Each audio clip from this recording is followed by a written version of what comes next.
The 2013 Porsche Cayenne GTS is essentially a Cayenne Turbo without the turbo.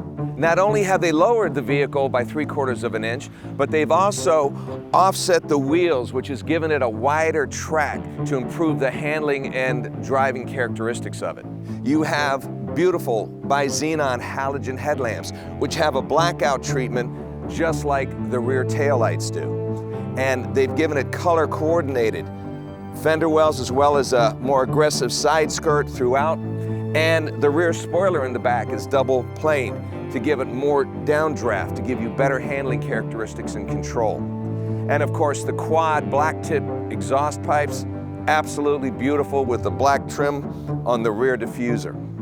420 horsepower, 380 foot-pounds of fun torque.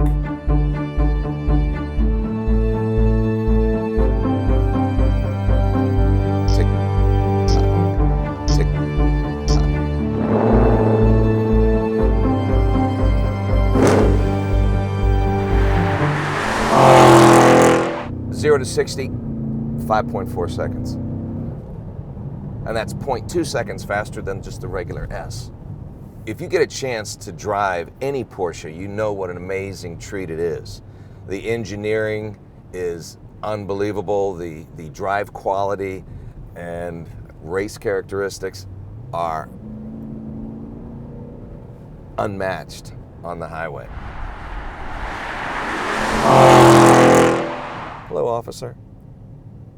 And of course, you do have your sport mode, which will definitely change the throttle mapping and the inputs, even give you a little boost of torque when the gear shifts down. And they even have the system send some of the air induction noise into a chamber in the A-pillar that'll feed that back to you as they open up two of the baffles in the exhaust to give you a more meatier sound.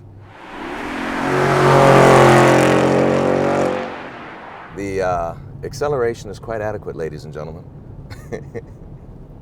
Now with the 8-speed Tiptronic, I can also put it into the sport mode, and that way control it paddle shifting up and down with just a touch of a finger on either side. So it's ambidextrous shifting. Hands on the wheel, hands on the wheel, hands on the wheel, hands on the wheel. Head back, head back, head back. Look at that. You aim it, it goes where you want it to. I better behave. I'm averaging about 16 miles per gallon right now. And I'm doing it for your benefit, so you'll really experience the automobile. This is designed for sports handling, especially with the wider track and setting a little bit lower. It is meant to be driven. Right, Getawayer? Now the interior, is very reminiscent of the Panamera, and it gives you that nice center console layout, and it can be a little intimidating for those people that aren't used to it, but quite frankly, you have a very large touchscreen, which is fingertip control. You have your stereo section right here, and the top area is just basically air conditioning and your suspension controls, your sport control, traction control, hill descent control buttons, and your automatic stop-start disabling button. So it's very nicely laid out. You have these very heavily bolstered sport seats, which feel very comfortable, double stitching throughout with the Alcantara to keep you comfortable and locked in position. You have a 60-40 split with 60% of the torque typically going to the rear, 40% in the front.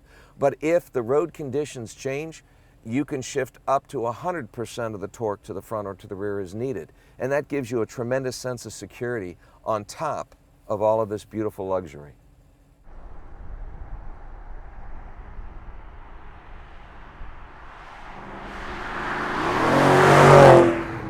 Okay, well, I'm going to put it back into the comfort mode.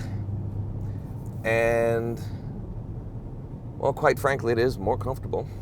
But once you get used to the sport mode, it's really hard to turn back.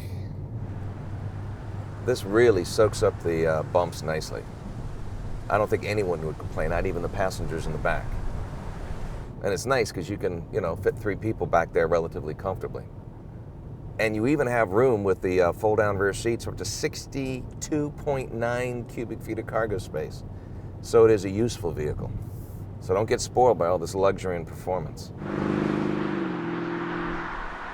When you have a little bit wider, fatter tire on the ground, you're going to have more ground noise from the tire patch contact, and they have extra insulation through the base of the vehicle, on the sides of the vehicle, underneath the hood. So it's a nice interior, especially to enjoy your stereo system with, or a good conversation, like we're having right now. All right, it's a one-way conversation, but at least you can hear me.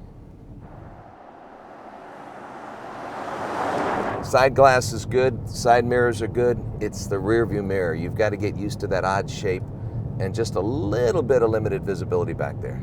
As everyone's well aware, and is often pointed out to me on a daily basis, I'm not the tallest guy in the world.